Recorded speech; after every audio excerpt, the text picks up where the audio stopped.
নমস্কার। কুঁদরি এমনই একটি সবজি যা অনেকেই খেতে পছন্দ করে না, কিন্তু আপনারা যদি আজকের আমার এই রেসিপিটি একবার ট্রাই করেন তাহলে বাচ্চা থেকে বড় যারা কুঁদরি খেতে পছন্দ করে না তারাও কিন্তু আঙুল চেটে পুটে খাবে। খুব কম উপকরণ আর খুব সহজ পদ্ধতিতে আজকের এই রেসিপিটি আপনারা সহজেই বানিয়ে নিতে পারবেন। তাহলে চলুন দেখে নিই। এখানে আমি 500 গ্রামের মতো কুঁদরি বা তরুলি নিয়েছি, যে যে নামে এটাকে চেনেন। এবারে এটাকে আমি ভালো করে ধুয়ে এই রকমভাবে সরু সরু লম্বা লম্বা করে আমি এটাকে কেটে নিয়েছি, দেখুন। আর তার সাথে আমি 4-5টা আলু এরকম সরু সরু টুকরো করে কেটে নিয়েছি। আর এখানে আমি আধ ঘন্টা আগে আমি এখানে 50 গ্রামের মতো ছোলার ডাল আর মটর ডাল মিশিয়ে ভালো করে ধুয়ে ভিজিয়ে রেখেছিলাম। এবারে এই ডালগুলোকে ভালো করে জল ঝরিয়ে আমি একটা মিক্সার বাটিতে নিয়ে নিয়েছি। তার মধ্যে বেশ কয়েকটা কাঁচা লঙ্কা, সামান্য একটু লবণ আর 1 চামচ হলুদ দিয়ে ভালো করে আমি এটাকে একটা পেস্ট বানিয়ে নেব।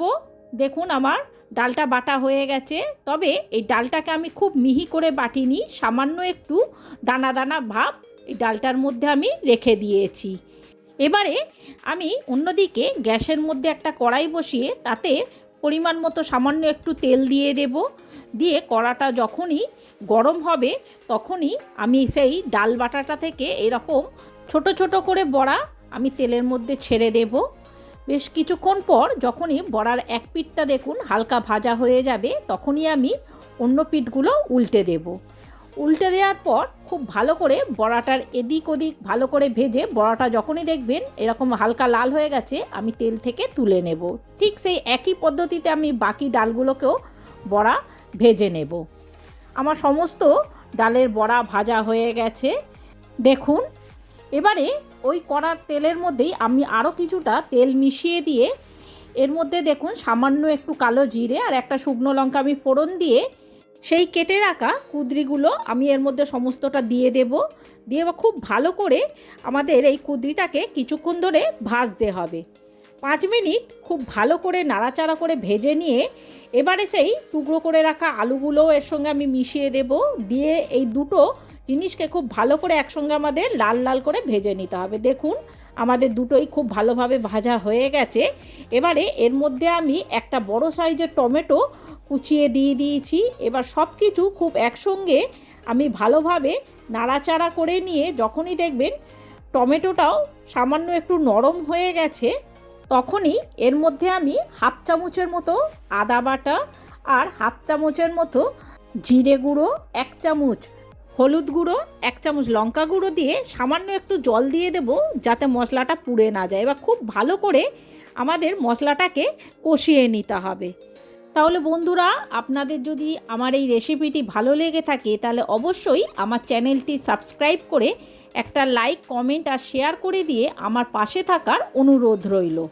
মশলাটা যখনই দেখবেন খুব ভালো করে আমাদের কষানো হয়ে গেছে তখনই এর মধ্যে আমি পরিমাণ মতো লবণ দিয়ে সামান্য একটু জল দেব। আর সেই ডাল বাটা মিক্সির বাটিটা আমি সামান্য ধুয়ে এর মধ্যে জল দিয়ে দেব। পরিমাণ মতো আমি এর মধ্যে জল দিয়ে এবার খুব ভালো করে আমি সব কিছু মিশিয়ে এখানে আমি 15 মিনিটের মতো ঢাকা দিয়ে দেব।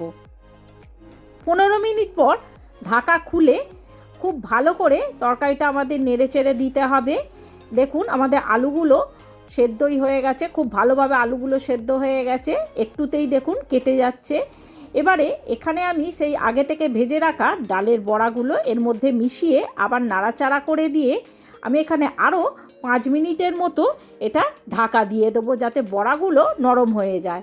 5 মিনিট পর ঢাকা খুলে দেখতেই পাচ্ছেন আমাদের তরকারিটা পুরোপুরি রেডি হয়ে গেছে।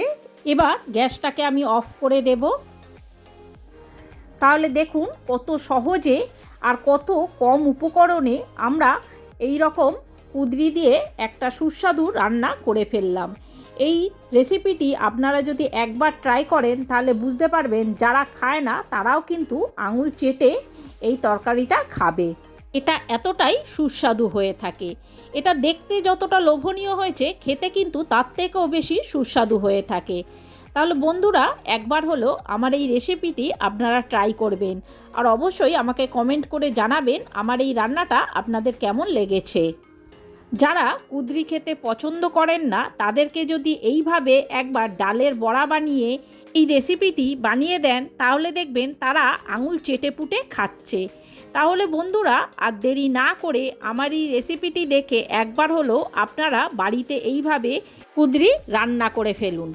আর যারা খায় না একবার তাদের রিয়াকশানটা দেখুন তারা কিভাবে এই রেসিপিটি উপভোগ করছে।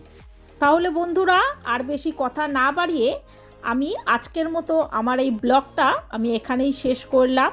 দেখা হচ্ছে আর একটা নতুন রেসিপির সাথে আর একটা নতুন ব্লগে। ততদিন আপনারা ভালো থাকবেন, সুস্থ থাকবেন। নমস্কার।